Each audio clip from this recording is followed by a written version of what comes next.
नमस्कार शेतकरी बंधूंनो, मी Rajesh Arun Jadhav, Sumitomo chemical India limited या कंपनीचा प्रतिनिधी. आज आपण पुणे जिल्ह्यातील खामंडी गाव तालुका जुन्नर या गावामध्ये आलेलो आहोत. बघितलं हा कांद्याचा प्लॉट, या कांद्याच्या प्लॉटवर या शेतकरी दादांनी विद्युत सुमोटोमोचं विद्युत हे औषध फवारलं होतं. हा आपण एक फार्मर युजर प्लॉट म्हणून बघायला आलो आहोत. आपण विद्युतचे कशा पद्धतीने रिझल्ट या दादांना आलेले आहेत याबद्दल दादांकडून विचारून घेऊ. दादा नमस्कार. नमस्कार. तुमचं एकदा पूर्ण नाव सांगा. रवींद्र काशीनाथ शिंगोटे, गाव खामुंडी, तालुका जुन्नर, जिल्हा पुणे. मोबाईल नंबर सांगा तुमचा पूर्ण. 8432535787.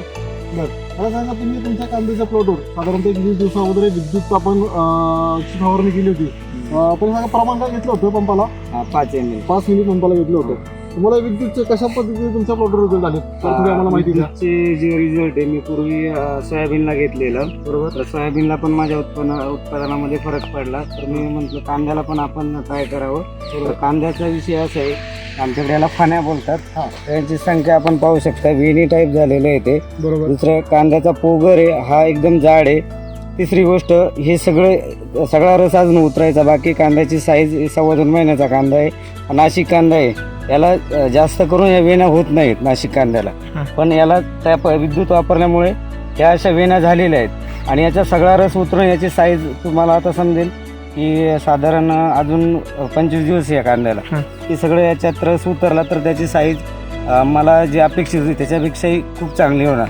तसं बघितलं तर या कांद्याला आता आपण जर पाती मोजला तर ह्या 13-14च्या वरती आपल्याला पाती बघायला भेटतात, जे की या कांद्याला आतापर्यंत कधी नाशिक कांद्याला हे एवढं चांगल्या पद्धतीने रिझल्ट आलेले आहेत.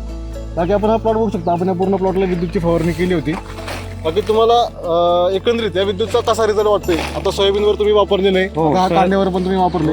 तर समोरच कांद्याचा कसा अनुभव आहे तुमचा? म्हणजे कसं रिझल्ट तुम्हाला समाधानकारक आहे? समाधानकारक आहे. आणि माझ्या मते जे दरवर्षी मी पावसाळी कांदा करतो, यावर्षी विद्युत वापरल्यामुळे जी कांद्याची माझी नॉर्मल जी साईज व्हायची त्याच्यापेक्षा जास्त मोठी साईज होईल. कारण की या पातीमध्ये जे आहे ते असं आतापर्यंत माझ्याकडे एवढ्या मोठ्या वेण्या कधी झालेल्या नव्हत्या. बरोबर. नाशिक कांद्याच्या, उन्हाळा कांद्याच्या होतात, पण ह्या कांद्याच्या एवढ्या मोठ्या वेण्या तर पहिल्यांदाच झालेल्या आहेत. तर बघितलं आपण मुळांची संख्या खूप छान आहे आणि कांद्याची साईज चांगली, अजून ती साईज होणार आहे.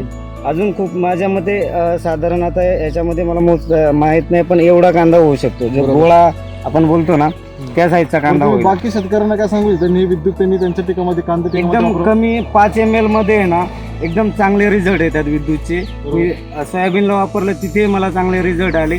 आणि कांद्याला तर आपण पाहतायत समोर की अशा पद्धतीचा मला रिझल्ट आलेला आहे. आणि त्याच्यानंतर पण मी तुम्हाला एखादा व्हिडिओ टाकेल की कशा पद्धतीनं गळीत किती झालं माझ्या कांद्याला. ठीक आहे, धन्यवाद.